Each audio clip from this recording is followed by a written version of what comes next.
आइए आज सुनते हैं श्री नीम करोली बाबा जी की जीवनी व उनके चमत्कार के बारे में। जीवनी। लक्ष्मण नारायण शर्मा का जन्म 1900 के आसपास भारत के उत्तर प्रदेश के फिरोजाबाद जिले के अकबरपुर गांव में एक धनी ब्राह्मण परिवार में हुआ था। 11 वर्ष की उम्र में अपने माता पिता द्वारा विवाह किए जाने के बाद उन्होंने एक घुमंतु साधु बनने के लिए घर छोड़ दिया। बाद में वह अपने पिता के अनुरोध पर एक व्यवस्थित वैवाहिक जीवन जीने के लिए घर लौट आए। वह 2 बेटों और एक बेटी के पिता बने। नीम करोली बाबा, जिन्हें उस समय बाबा लक्ष्मण दास, जिन्हें लक्ष्मण दास भी कहा जाता है, के नाम से जाना जाता था, उन्होंने 1958 में अपना घर छोड़ दिया।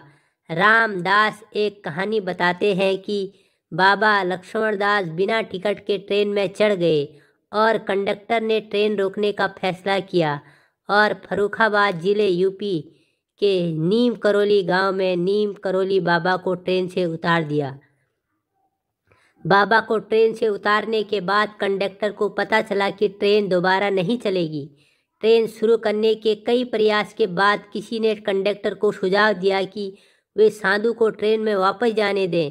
नीम करोली 2 शर्तों पर ट्रेन में चढ़ने के लिए सहमत हुए। नंबर 1, रेलवे कंपनी ने नीम करोली गांव में एक स्टेशन बनाने का वादा किया।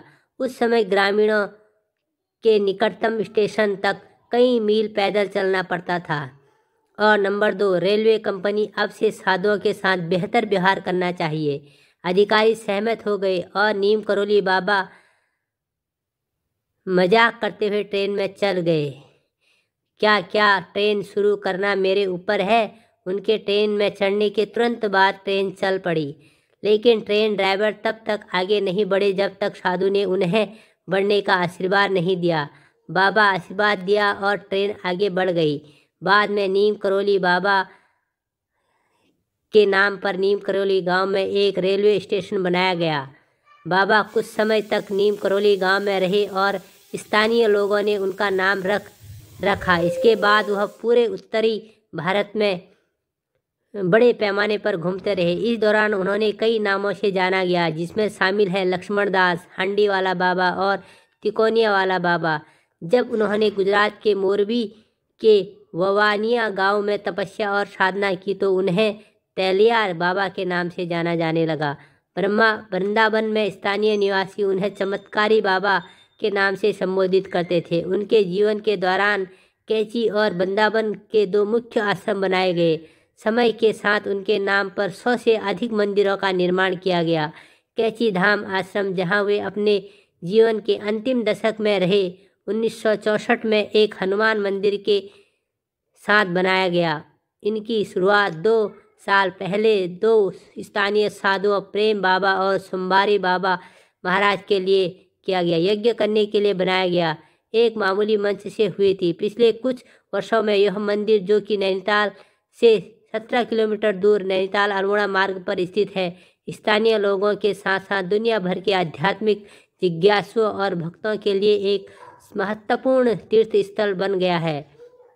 हर साल 15 जून को मंदिर के उद्घाटन के उपलक्ष्य में कैची धाम भंडारा होता है, एक उत्सव जिसमें आमतौर पर 1 लाख से अधिक भक्त आते हैं। नीम करोली बाबा समाधि मंदिर, वृंदावन। नीम करोली बाबा की मधुमेह कोमा से जाने के 11 सितंबर 1973 ईस्वी में सुबह 1:15 बजे वृंदावन से भारत एक अस्पताल में मृत्यु हो गई। वह रात ही की ट्रेन से आगरा से नैनीताल के पास कैची लौट रहे थे, जहां सीने में दर्द के कारण वह एक हृदय रोग विशेषज्ञ के पास गए। वह उनकी यात्रा करने वाले साथी मथुरा रेलवे स्टेशन पर उतरे थे, जहां उन्हें ऐंठन होने लगी और उसने श्री धाम वृंदावन ले जाने का अनुरोध किया। वे उसे अस्पताल के आपातकालीन केंद्र में ले गए।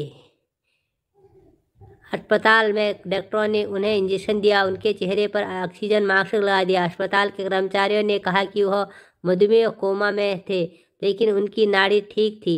महाराज जी उठे और अपने चेहरे ऑक्सीजन मास्क और बाहों से रक्तचाप नापने वाला बैंड खींच लिया और कहा, बेकार। महाराज जी ने गंगा जल मांगा। चूँकि वहाँ कोई नहीं था, वे उसके लिए नियमित पानी लेकर आए, लेकिन फिर भी उन्होंने कई बार दोहराया, जय जगदीश हरे, ब्रह्मांड भगवान की जय। हर बार कम से स्वर में उनका चेहरा बहुत शांत हो गया और दर्द के सभी लक्षण गायब हो गए। वह मृत्यु हो गए। किताब मिरेकल ऑफ लव में इन घटना का जिक्र करते हुए बताया गया है कि नीम करोली बाबा को चाहने वाले लाखों करोड़ों में भक्त हैं। ऐसे में कई सालों से उन्हें चाहने वाले अंध भक्त थे, जो उनके एक इशारे में कुछ भी कर गुजरते थे। किताब में विस्तार से कहानी लिखते हुए बताया गया है कि एक दिन नीम करोली बाबा अपने एक बुजुर्ग दंपति भक्त के घर पहुँचे और कहा कि आज की रात वह यहीं विश्राम करेंगे। चूँकि दंपति गरीब था और उन्हें लगा कि वो कैसे अपने बाबा का सत्कार करेंगे। फतेहगढ़ के बुजुर्ग दंपति ने बाबा के रुकने का इंतजाम किया और भोजन की व्यवस्था करते हुए उन्हें सोने के लिए चारपाई और कंबल दिए। बताया जाता है कि पूरी रात उस कंबल को ओढ़कर बाबा नीम करोली कराह रहे थे। बुजुर्ग दंपति को ऐसा लग रहा था कि बाबा के साथ कोई घटना हो रही है। जैसे तैसे वो रात गुजरी और फिर दंपति ने बाबा सुबह मिलते हैं और कहते हैं कि यह कंबल को खोलना मत और बिना खोले गंगा में बहा जाओ। किताब में विस्तार से कहानी को बताया गया है और दंपति ने बताया कि मानो ऐसा लग रहा था कि बाबा ने कंबल में ढेर सारे लोहा डालकर दे दिया हो, क्योंकि कंबल का भार बहुत ज़्यादा था। इसलिए दरअसल जिस कंबल को बहाने के लिए बाबा ने बुजुर्ग दंपति को दिया था, वो कंबल को किताब में बुलेट प्रूफ कंबल कहा गया है। बताया जाता है कि जिस घर में बाबा ने शरण ली थी, उन बुजुर्ग दंपति का एक बेटा था। जो इस बुजुर्ग दंपति का एक बेटा था, वो ब्रिटिश फौज में कार्यरत था। बताया जाता है कि उस समय दूसरा विश्व युद्ध छिड़ा था और बुजुर्ग दंपति चाहते थे कि उनका एक लौता बेटा सही सलामत घर लौट आए। किताब मिरेकल ऑफ लव में युवक का जिक्र करते हुए लिखा गया है कि उस युद्ध में सारे लोग मारे गए थे। युद्ध में 1 महीने बाद बेटा घर लौटकर आया और अपने माता पिता से कहता है कि वो कैसे बच गया उसे खुद पता नहीं। उसने बताया कि वो दुश्मनों से घिर गया था और उसके ऊपर गोलीबारी हुई, लेकिन एक भी गोली उसे नहीं लगी। उस रात जब बाबा नीम करोली बाबा करा रहे थे, तो सारी गोलियां अपने ऊपर ले रहे थे। इस तरह से बाबा नीम करोली के चमत्कार की आज भी भक्तों के जुबान में से इसलिए मान्यता के अनुसार लोग नीम करोली बाबा को कंबल चढ़ाते हैं। दोस्तों, आपको कहानी कैसी लगी? ऐसे ही अनोखी कहानी सुनने के लिए आप इस चैनल को लाइक और सब्सक्राइब करें। धन्यवाद।